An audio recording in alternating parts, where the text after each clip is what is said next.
On Sunday, July 14th, 2024, our most benevolent Supreme Master Ching Hai, vegan, amidst her intensive meditation retreat to benefit all beings on the planet, took time to send an uplifting message highlighting the life of the venerated Mahākāśyapa, vegan, one of the foremost disciples of the worshipped Shakyamuni Buddha, vegan.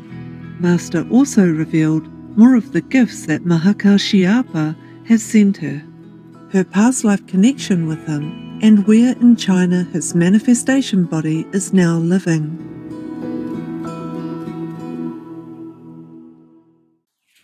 Hi there, all the beautiful souls that descended into this world to give benefits to all others, as many as you are capable, according to God's grace and God's will. I'm glad you are in this world, and I love you for that, and I thank you for that. Even if you do some little good to others, even though you think it's little, but it could mean the world to the receiver.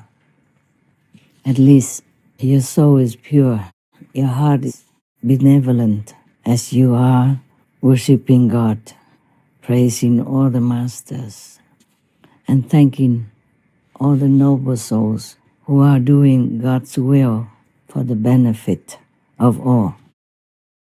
I'm glad you're here with me.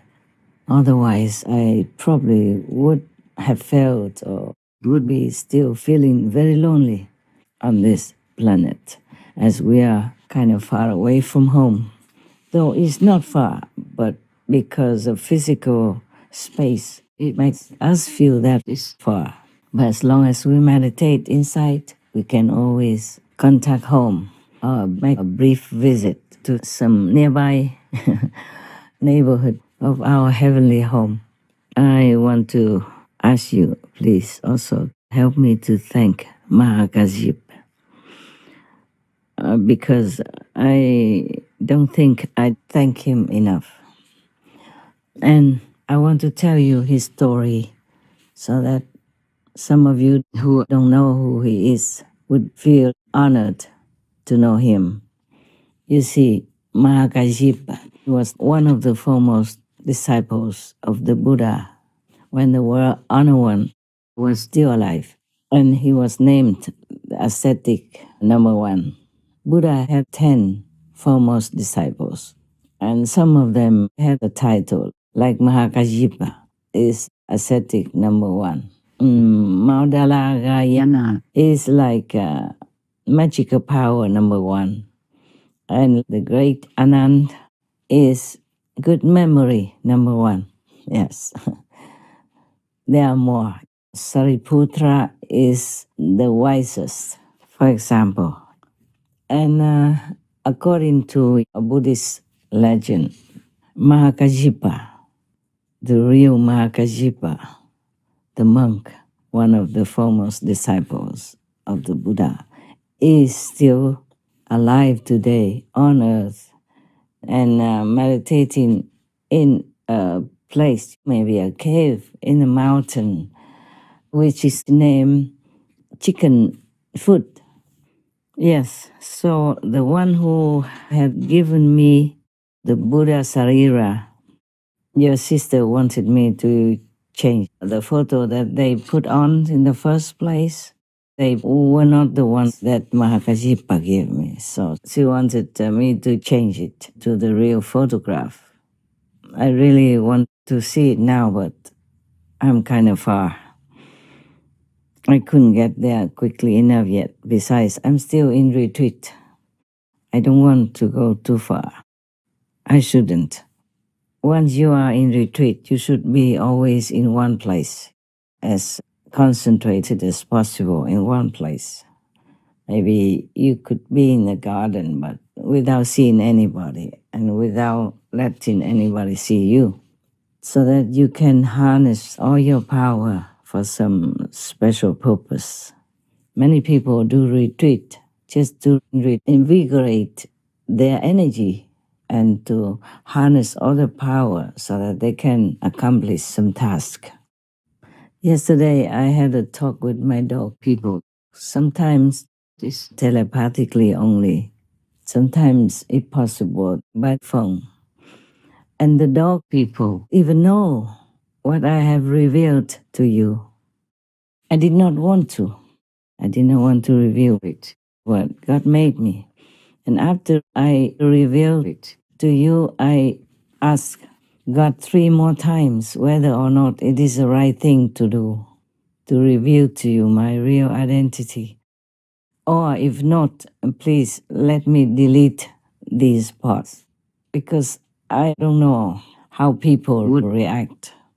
And I also don't know how to react to their reaction. Yes, I just do not feel very comfortable talking directly, honestly, and openly like that about what I am. In this physical world, I'm just like you, but I'm connected with my highest self, and that is a different thing. Otherwise, I couldn't have enough power supply to do my work, which is a lot, and very, very heavy work. I want to tell you about Mahākāśyapa so that you know how great he is, even as a human, as a person.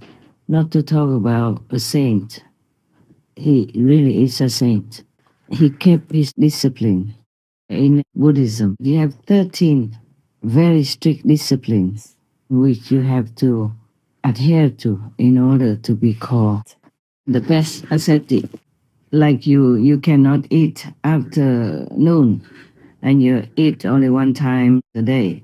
You have only 3 layers of monks' robes, and you have to collect the discarded cloth on the street, in the cemetery, or in the garbage area where people throw things away, to make your own clothes. You can't wear new clothes. You can't buy new clothes. You can't accept clothes newly made for you. You do it yourself. You pick up clothes everywhere, wherever you can, and sew them together, one piece at a time, to make into good warm clothing to cover yourself with dignity. That's all you can have. And you have a baking bowl for going for alms, yeah? And take care of yourself once a day. And nowadays, still there are Hinayana monks who do the same or similar, but then they eat anything at all. They don't restrict themselves to veganism, which is a compassionate diet. Because in the beginning, some people just came and were not used to the vegan diet, so the Buddha allowed them 3 kinds of permissible animal people meat, like those animal people from whose flesh you're eating, you don't hear their cry when they die. Or an animal person that you know is not because of you that she is being killed. Or the animal people who die naturally or by accident or old age, somewhere in the forest or on the street. Then you can eat them. But later on, the Buddha said, you should not eat that anymore. And he emphasized that whoever eats animal people meat is not his disciple. And whoever eats meat, he is not that person's teacher as well. At that time, Arya, or sage Mahamati, or great wisdom Bodhisattva Mahasattva, said to the Buddha, Bhagavan, or world-honored one, I see that in all worlds the wandering in births and deaths, the enlaced animosities, and the falling into evil paths are all caused by meat-eating and cyclical killing. Those behaviors increase greed and anger, and make living beings unable to escape from suffering that is truly very painful. Mahamati, Having heard my words, if any of my disciples does not honestly consider that, and still eats meat, we should know that he is of the Candela, or killer's lineage. He is not my disciple, and I am not his teacher. Therefore, Mahamati, if anyone wishes to be my relative, he should not eat any meat. The Lankavatara Sutra, Tripitaka, number 671. And the Buddha was strictly vegan. Yeah, you can see some of the excerpts that I have expounded to you some years ago about how I say that Buddha was a vegan, because he named silk, down, milk, eggs, leather boots, or anything to do with animal people you should not use, because it causes suffering anyway. Bodhisattvas and pure monks walking on country paths will not even tread on living grasses, much less uproot them. How then can it be compassionate to gorge on other beings' blood and flesh? Monks who will not wear silks from the East, whether coarse or fine, who will not wear shoes or boots of leather, nor furs, nor birds down from our own country, and who will not consume milk, curds, or ghee, have truly freed themselves from the world. When they have paid their debts from previous lives, they will roam no longer through the three realms. Why? To wear parts of a being's body is to involve one's karma with that being, just as people have become bound to this earth by eating vegetables and grains. I can affirm that a person who neither eats the flesh of other beings, nor wears any part of the bodies of other beings, nor even thinks of eating or wearing these things, is a person who will gain liberation. What I have said is what Buddhas teach. Mara, the evil one, teaches otherwise. The Surangama Sutra. Even if that animal person is not killed because of you, if you eat it, then people will have to kill another animal person to sell to other people who want to buy, because you have eaten that portion of animal people. So there's one person missing, one chicken person missing. So if somebody wants to buy, they have to kill another chicken person to sell to you, or to them. The Buddha taught compassion in all of the scriptures that he preached during his lifetime, which was many decades. So if a monk is supposed to follow the Buddha, he should adhere to compassion. That is normal. You do what your teachers do. Besides, it is should not do things. You should not kill others to sustain your life. Just like you wouldn't want to be killed to sustain other beings' life. You wouldn't be willing to be killed so that a tiger can be filled. No. So similarly, a chicken, a cow, a pig, a goat person would not want to be killed to sustain your life, to fill your stomach.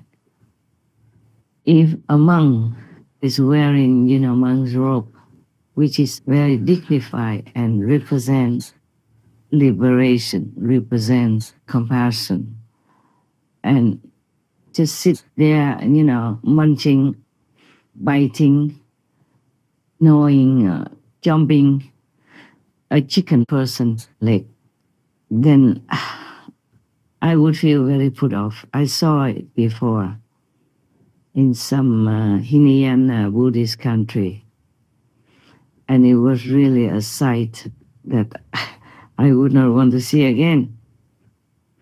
At that time, I was still, married, a household. And then my husband and I traveled in many Asian Buddhist countries. He took me to those countries for vacation because he knew I was a devout Buddhist. In my house, we have an altar, flowers and fruit for the Buddhas.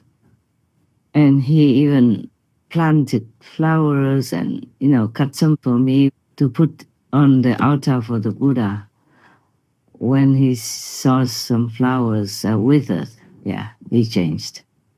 And now, some people argue that the Buddha had advised that the Buddhist followers could eat 3 types of animal people meat that I have mentioned above. But later, the Buddha didn't allow it anymore because the disciples had grown up. They should be used to a vegan diet, which is better, compassionate, and it's befitting a benevolent person, such as a monk.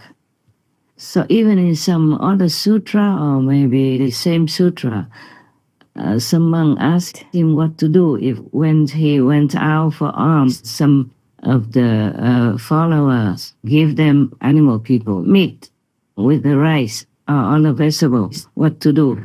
The Buddha said, take that meat part away and eat the rest.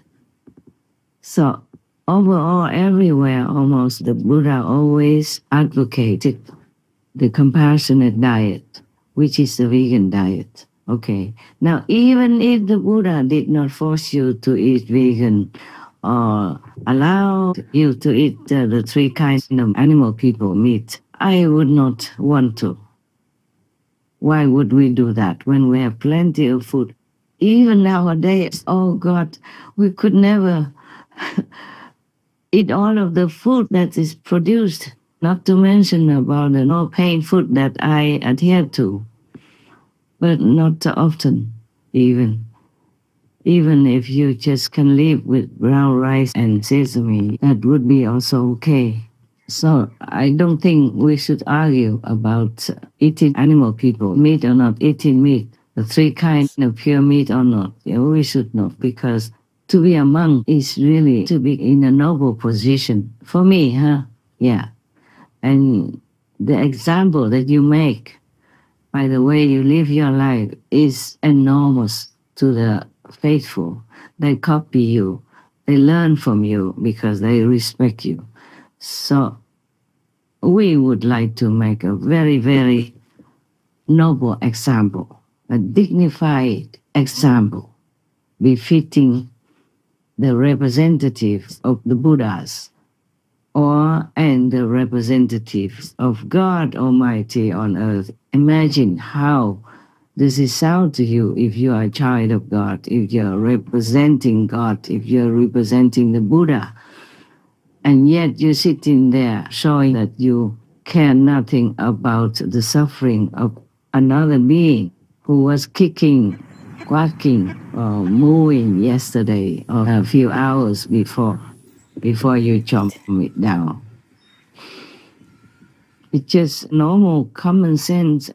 For me, yeah.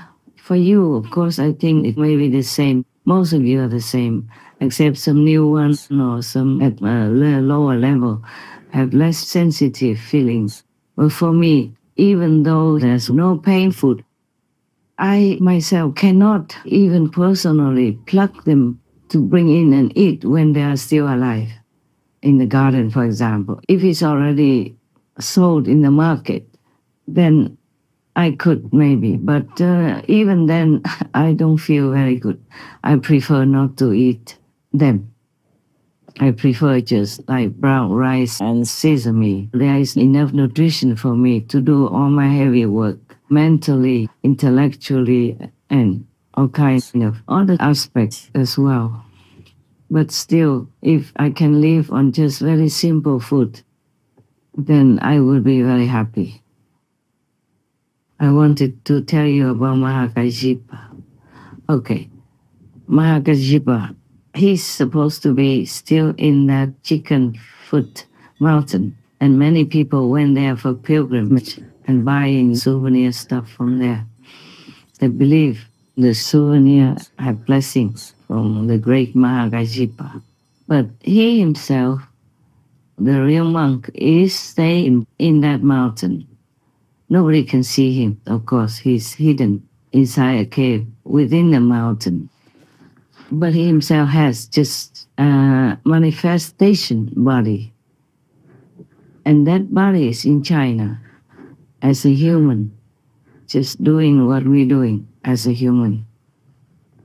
So you see, we all have a duty even as you are human, but who knows, maybe you came from a higher heaven, and you are still in a higher heaven, your soul, your real self, and you are connected here on earth with your physical body through this kind of silver cord that keeps you alive on earth. As soon as that cord is cut or severed in some way, then you can't stay alive anymore. So Mahākāśyapa has a manifested physical body on earth, just like a human. Just like I told you before, the king of karma lives near Australia. I don't want to tell you. I don't want you to go there, run around looking for him. As a human, in a human body, but he is a king of karma, and he's still doing his job, both in the human world as well as in the invisible world, like astral world, for example. We talk sometimes, yeah. Now, Mahākāśyapa was a great being, a great saint. As a monk, he lived totally opposite to his life before in the mundane world. He was the son of a very rich family, so he had everything he wanted and lived in luxury. But since young, he always wanted to be a renunciate, to practice spiritually. He didn't want to stay in the house, continue his business, or enjoy the luxury. Just like the Buddha, he was a prince, but he renounced everything just to look for enlightenment, to attain Buddhahood. Mahākāśyapa was even married to a beautiful woman, the most beautiful woman that anyone could see at that time in that province, or maybe in the whole country. Excuse me. I want to tell you why I cough, but I wonder if I should. Let me ask. Yeah, don't worry, I'm not really sick or anything. It's just the karma that manifested from my interference with some war people. Namely, this is the Lord, the king of karma even told me himself, because I didn't bother so much.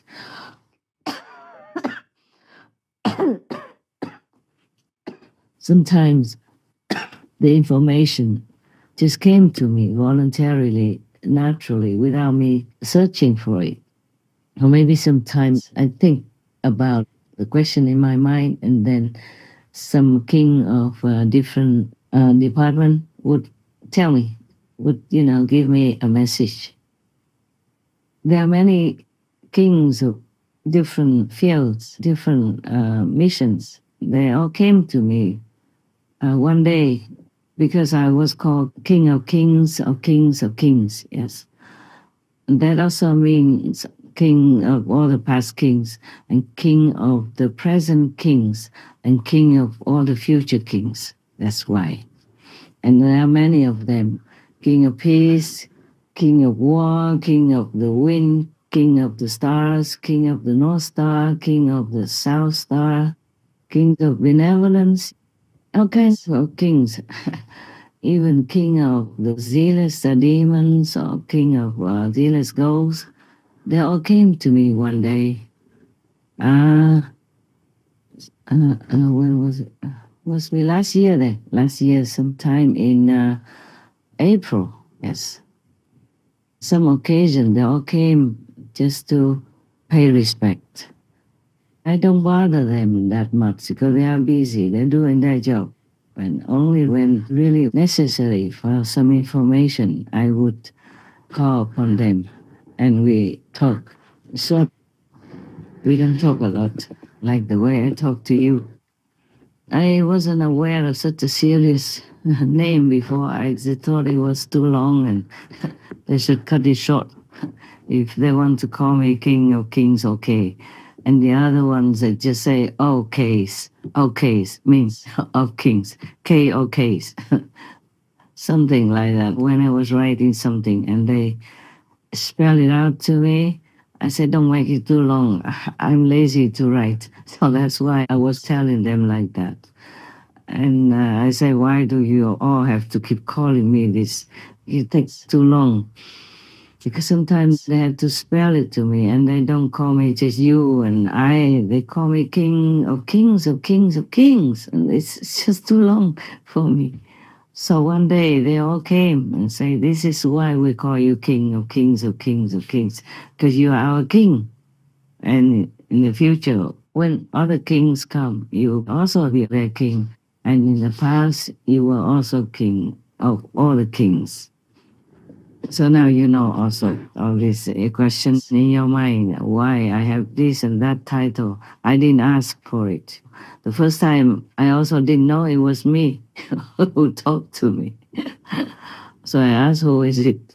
And I told you already, I said, this is the ultimate master. I said, oh, we're very honored to know you. So the voice said, it's you yourself. There was an accompanying being next to the King of Kings who would tell me this and that and others. Introduced my title to me, which I never thought of. Too busy, and what for? Even if I'm King of Kings, what good does it do me anyway, yeah? I renounce everything already. It's just that I have to still keep remembering some, because that helps me to draw out much more power so that I can use it to help this world as much as I can. That's the reason why I still need the title, some of them, okay? And I never thought I would tell you that I'm Maitreya Buddha or the king of Dharma wheel turning, because I never thought about all these things. I'm too busy working every day. Just like if you graduated or if you're a doctor, you can't keep thinking, oh, I'm a doctor, how wonderful, how great. No, you're just taking care of your patients. That's all. It's only the patients that keep reminding you that you're a doctor. People who you are dealing with remind you that you're a doctor because they call you doctor this, doctor that. Yes, they even call your wife Madam Doctor, even if she doesn't have any doctor degree, because she is the wife of a doctor. Yeah, in German they call a doctor's wife also Mrs. Doctor. Yeah, Frau Doctor.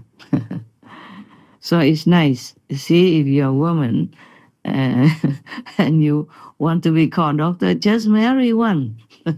Very convenient. You don't have to study many, many years and work so hard for your doctor degree. What else do I want to tell you? I keep telling things and it jumps from one thing to another. Mahākāśyapa never wanted to marry, but his parents wanted him to marry, of course, because he's a son, and he will inherit all their business, their properties, and he will have children for them and all that. So they really kept pressuring him to marry, but he said he doesn't want to. And they keep pressuring him. So one day, he asked a very famous, very good sculptor, who makes statues, to make a statue as the most beautiful woman you can ever imagine for him. And he brought it home. He said, parents, if you want me to marry, this is the kind of girl with virtues, with the heart who wants to also devote to spiritual practice. Then I will marry her. Oh, that was difficult for the parents to find such a beautiful girl. They didn't even know where. And then he said, okay, then let him leave home to beg for alms everywhere in the world, anywhere in the country at least, to find that woman for them. So the parents, because of the prospect that he is going to marry, let him go. So even then he was very young, but he already had this kind of monk mentality, monk spirit, monk's heart. So he went out, left the family behind, taking nothing, and with a begging bowl, went for alms and walked from one place to another, making that excuse just to find a spiritual teacher worthy to teach him. He was very intelligent as well. He knew many things, he learned everything, and he was perfect in many ways. So many teachers also could not continue to teach him anymore. But as fate would have it, the parents somehow had a friend who found this beautiful girl who looked exactly like the statue that he had made, even though he never met her before. So he had to marry. And the girl that the parents wanted him to marry also had a similar spirit like him. Didn't want to marry, just wanted to find a master and practice spiritually. So somehow she was very sad to have to be forced to marry because her parents were so eager to marry her because his family was very, very rich and he was also good looking, educated, virtuous, gentle, sweet and all that. So she could not, argue with the parents. In the old times, whatever your parents said to you, you just had to obey. Especially in the matter of marriage, they picked your partner for you. They picked your husband, your wife for you, and you couldn't say no. Yes, but mostly they would consult their astrology, the expert, to see if both of them have a compatible spirit, like almost the same things, and have similar family heritage, a richness. Otherwise, there might be conflict. And they ask the astrologers whether or not the children are compatible, whether or not they will be okay. Many other things they ask to make sure before they marry their children to each other.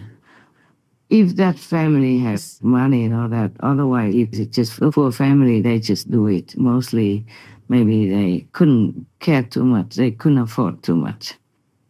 Now, both of them married, but they didn't know each other before, of course. And Mahākāśyapa doesn't want to do anything with a wife. So in the evening, the girl was crying, after the wedding night, she was crying. And then Mahākāśyapa asked her what's the reason. At first, she didn't want to say because she couldn't believe that she had such a good husband like Mahākāśyapa. But finally, after asking many times, she told him that she doesn't want to have any physical contact with any man. She doesn't want to be married. It's just because her parents forced her into this marriage, and now she's going to be ruined and doomed, being a wife. So, he was so happy to hear her say that she just wanted to practice spiritually, wanted to find a real master. She didn't want any kind of mundane physical, thing at all. And then he told her also his ideal. So they talked to each other, exchanged ideas. They both were very, very happy. So they decided that they would stay together, no problem, and help each other to find the master somehow. Whoever finds first will tell the other, yes, by chance or by any news or any other person's recommendation. So they didn't sleep with each other, yeah? They had 2 beds, slept in 2 separate quarters. And until their parents found out, they didn't like that. So then they had only 1 bed. They were forced to sleep in 1 bed together. But then they had the solution, like one slept and the other walked around or sat in meditation in the other corner, on the floor. And they took turns to do that. Therefore, they never had to sleep together, touching each other in bed. That's the kind of marriage they had. After they married, one day, the wife was eager to maybe like run away or something to find a master to practice, to be liberated, to be enlightened.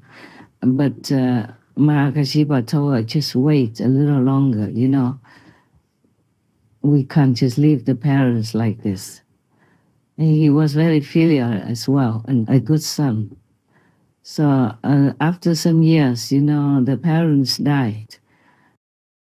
And then the son, Mahākāśyapa, sold all the properties and shared it with the servants who have been working in his house in his parents' time since he was young, and also gave it to the poor people in the vicinity. And then both of them just went on their way, just left a little bit, enough for survival. Mahākāśyapa said to the wife, the road is long and rough outside, so you stay here. Wait for me. If I find a master, I will come back for you. So Mahākāśyapa kept going everywhere, and he found many so-called masters, but he didn't feel like they were worthy enough for him. And then one day he met Sakyamuni Buddha, and just after some conversation, he knew this was the one. He was so eager to be his disciple. He knelt down on the floor and begged for it. And so he became the Buddha's disciple, yes, a monk. And then he was so happy, he studied with him, went out begging and then studied and meditated. Everything was so good and peaceful. That's just the way he wanted.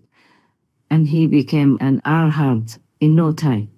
But because before that, he had even been going out baking and eating only once a day already. So when he followed the Buddha, he continued the same. And Buddha praised him. And Mahākāśyapa, when he was very old already, the Buddha even advised him, told him that he should eat some better food with them, with the Sangha monks, so that he would have better health, a better body. But Mahākāśyapa said no, he cannot. He was so used to eating one meal a day, used to this kind of discipline, 13 rules of discipline. So he could not change. So the Buddha said, okay, it's good. You can stay that way. Yes, as long as you're all right. And Mahākāśyapa was all right, and he is still all right. And I'm very indebted to him.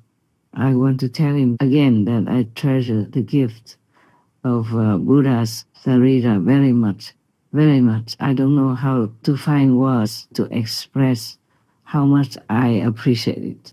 And Mahākāśyapa also sent me a bowl, like an alms bowl, a begging bowl, and some small pieces of yellow cloth. Mahākāśyapa is still sitting in Samadhi in Chickenfoot Mountain, waiting for Maitreya Buddha to appear in the world. At that time, he will give Maitreya the bowl which the 4 heavenly kings gave Shakyamuni Buddha and which Shakyamuni Buddha gave him, and his work in this world will be finished. A commentary by the venerated Master Xuan Hua, vegetarian, of the Assembly of Arahat Sutra, the Amitabha Sutra. I want to thank you with Mahākāśyapa for being so kind to me. We were friends in earlier lives, and we were good with each other, compatible. Thank you for the relics of the Buddha. Thank you for the bowl, like the alms bowl, the begging bowl for the monk.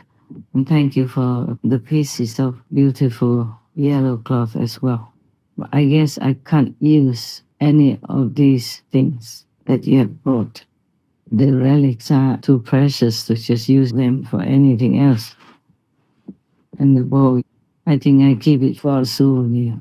I'm worried if I use it to eat, and it might go kaput by chance somehow, so I want to keep that for a souvenir and for revering.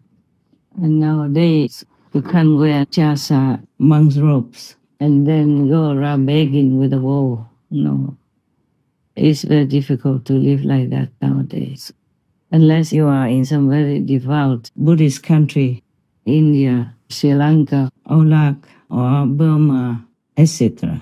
Over there they understand Buddhism and they know if you want food. But in our time, Mahākāśyapa should understand, the Buddha also understands that it's very difficult to go out begging, especially for a woman. and I'm not that young anymore. So I just eat like one meal a day in the house, and I have to do so much work, homework, inside, outside. So if I keep going out and baking and coming back, I don't think it'd be convenient for me. Even though I would love that free life so very, very, very much.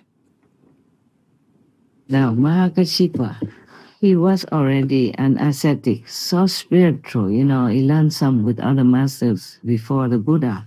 So how come he still had to find the Buddha in order to realize his holy position as an arhat in a short time? Why did he have to do that? Huh? Why? Because he knows you have to have a guide, you have to have an expert, you have to have this master who transmits the way to you with the master energy attached to it, in the beginning at least, to help you to go back into the inside realm where you belong. Yeah, and then slowly you walk home from the inside realm. If you don't have a master, a living teacher, then no matter what you do, you can say 99% is not fruitful. Even if you can achieve some meditative power like a seer or some yogic power or something, it's not complete liberation, it's not Buddhahood. You will be reborn again on earth, and then God knows if you can still continue to control your life in virtue, morals, and beauty or not. Without a real transmission of inner power to you, to open your own power, it's a very slim chance that you could enlighten yourself and reach liberation, or if learning some other method that is not suitable, that is not the ultimate. And after Mahākāśyapa sent for his wife, she came study with the Buddha, and in a short while she became an arhat also. It means saint already. You know, during the Buddha's time, sometimes the Buddha just talked to somebody, they came and talked to him, and the Buddha explained to him, expounded to him the truth, and then that person became enlightened and attained some level after meeting and talking to the Buddha. It's not because of the Buddha's talk or voice, it's because of the power emanating from it. And also that the Buddha will teach that person a method to practice. Maybe light and sound method, the way you are practicing. So it is not like you can just repeat or learn from somebody else, second or third hand from the Buddha. That means produced from the Buddha's teaching, and then you can be enlightened. You see, it has to be a living teacher. And many other monks also like Ananda and other persons, they have to be under the Buddha's merciful guidance with tremendous power from within the Buddha himself. Because he doesn't just impart to you the right way or even a mantra, but he imparts to you also his energy to support you, to uplift you, just like a blood transfusion, until you become well on your own, which in this Dharma ending time is rather more difficult than in the Buddha's time. But we can make it, and we have made it up to now. We still can continue to make it. And we will not leave the suffering people or beings as long as we're still alive. We try, even though it's hard, it's heavy karma, and it's all kinds of restrictions and limitations. For example, how I live my life now, it's like imprisonment. I can't even walk out, go even just a few hundred meters for a walk or anything like that, you know.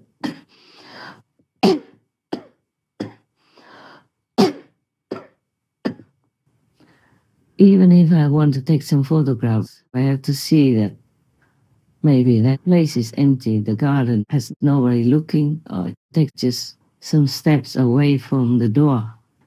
When it's quiet time and the whole area is empty. Yes. And then when I come back, I have to pay for it, spiritually. I have to make it up more, meditate much longer. But then it's quite busy sometimes. If Shakyamuni Buddha had many different religious backgrounds of disciples, and if one of the different religious background disciples had become completely enlightened, or the successor of Shakyamuni Buddha, maybe this person was not living with the Buddha and was not the monk of the Buddha, but he was somewhere else on the other side of the country, or even in another country.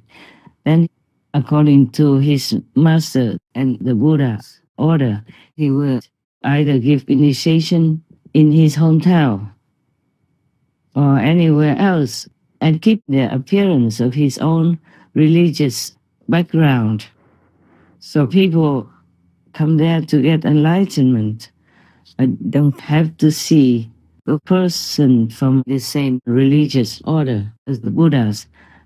So the new so-called disciples of this successor will not see a Buddhist monk, but may see a Brahman missionary or Christian priest, for example, like that. That doesn't mean that priest or that missionary does not have enlightenment lineage from the Buddha. It's just he looks different, because the enlightenment lineage is from inside, just like the blood in your veins. This is an invisible spiritual blood vein, so you will not see. So it doesn't matter if a master has the same religion as the founder or not, like that disciple of the Buddha from a different religious background. He will not look like a Buddhist monk. He doesn't look like one of the Buddha's monks. He might wear the Christian clothes of a priest, or he might just wear a Brahman kind of traditional dress, or he might just wear ordinary clothes, but he is enlightened and he is a successor. So this here is the problem with many people who want enlightenment so much, want to have a master, but they're always looking in their own religious system. Like a Buddhist would go look for a monk. A Christian would go look for a priest. And same with many other religions. It's like a river. It doesn't have to flow in the same direction all the time. Sometimes it goes underground and then comes up again in another location. And you might think that is a different river, but it is the continuation of the original river high above from some mountain somewhere. So if people have an open mind and they are really sincere in their heart, then they will meet their master. Do not look at the appearance of the master. Look into his soul. Look to his experience of the spiritual way. Look to see if he can bless you. Look to see if he can lead you home, give you enlightenment. Enlightenment means light, and light the light, you see? So if he could give you immediate enlightenment, just like the way we do with the Kuan Yin method, then you will see the Buddha's light, God's light, or whatever name you call it. And then you will know that Master is capable, or he can help you to hear the inner melody, the inner sound, the sound of no sound. That is how you know that Master is truly, completely enlightened, or at least an official successor of the enlightened Master. In the Holy Bible, the disciples hear the sound of thunder where there was no thunder, the sound of a trumpet where there was no trumpet, the sound of many waters where there was no water, of river or ocean. They see light as bright as fire where there was just a fresh living bush. In the Buddhist Diamond Sutra, Buddha said, "Do not look for appearance or sound from the outer world, because one cannot see the Buddha there." The Kuan Yin method gives you immediate inner experiences of the inner world, of inner light without light, of inner sound without sound.